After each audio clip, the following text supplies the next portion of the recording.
আজকে আমি গেলাম আমাদের তারকেশ্বরের ভোলে বাবার মন্দিরে অসংখ্য সন্ন্যাসীদের কাঁটা ঝাঁপ দেখতে।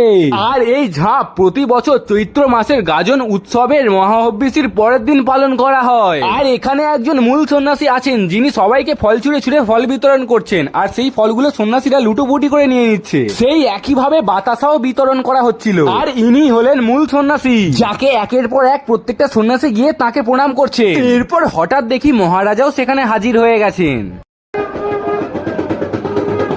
এরপর ঝাঁপের অপেক্ষা করতে করতে হঠাৎ দেখি সবাই বেল কাঁটা নিয়ে দৌড়াচ্ছে, তার মানে ঝাঁপও শুরু হয়ে গেছে।